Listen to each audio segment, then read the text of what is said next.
M-Class is Mercedes' take on the competitive luxury midsize SUV segment, and from what I observed, the second generation ML proves to be one of the better vehicles in that area. Its versatility of being able to take on many different scenarios and do well in them proves that it's one of the better cars of the category. Taking a look at the interior, one thing I have to highlight is how spacious it is. The car can easily seat 5 in comfort.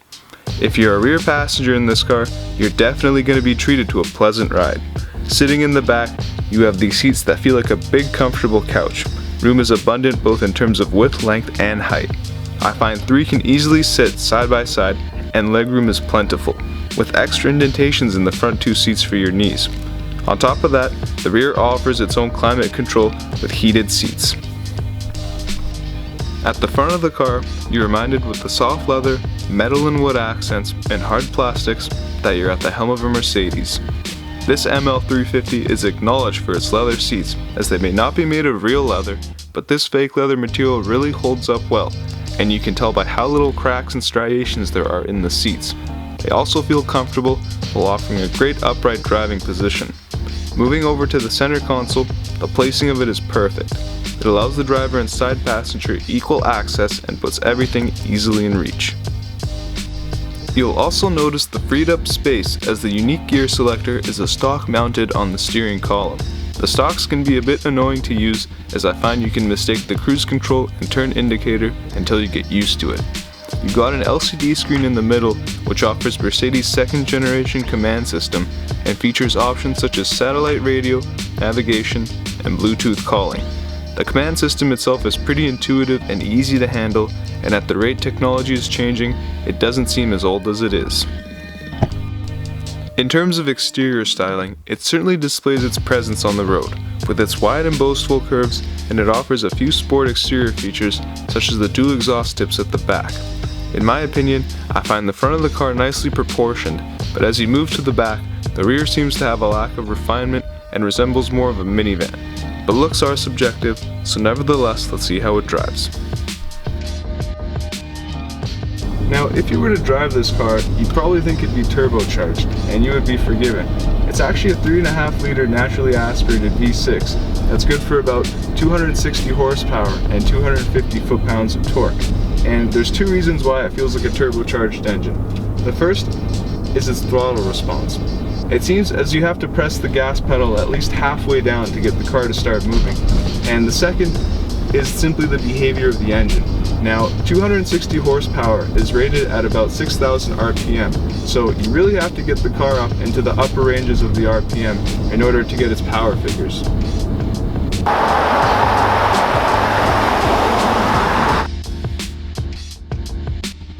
Now, one aspect where I have to compliment the car is its 7-speed automatic transmission.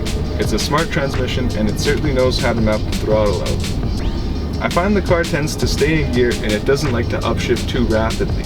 And if you're going down a hill, it'll downshift into a lower gear and brake with the engine's revs. Gear changes are also very smooth in this car. The only way you can actually tell is if you see the tachometer dropping. And you've also got sport paddles mounted on the wheel if you'd like to change the gears manually, and I'll get to those shortly.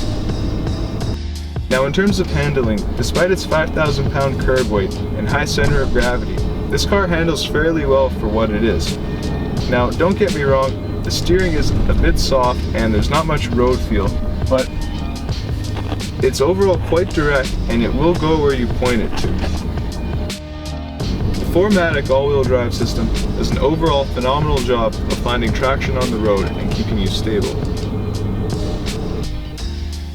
Where the car excels is driving in the city.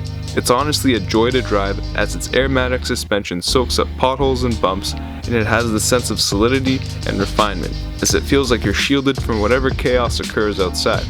Perhaps it's due to the Pirelli P-Zeros that do an amazing task of finding traction. The car offers some off-road pedigree as well. There's minor plate protection underneath in the front and the rear, and it offers decent clearance.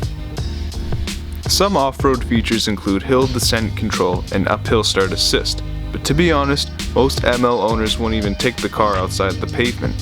While this car isn't a rock crawler, the low-end torque the V6 produces, coupled with the airmatic suspension and 4MATIC all-wheel drive system, provides a confident ride through all 4 seasons, depending on tires of course.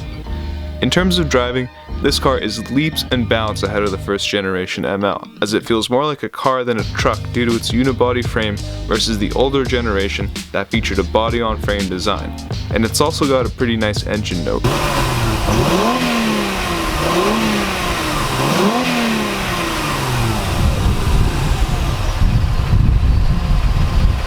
The car does offer powertrain selectivity, and the Airmatic suspension has 2 settings, Comfort and Sport. If you would like to drive a bit more enthusiastically, the Sport mode essentially tightens up the suspension and allows for a bumpier ride and for a bit more of an engaging road experience. Now, in addition to the Sport setting on the Airmatic suspension, you also have these paddle shifters that are mounted on the steering wheel, and here's where I have a few complaints. The first one is that when you do use the paddle shifters, there is a bit of a delay in the gear change, and when using them, they just don't offer a satisfying click, and they feel more like buttons that you tap softly. And finally, there's no designated sport or manual mode. So here's my final summation about the vehicle.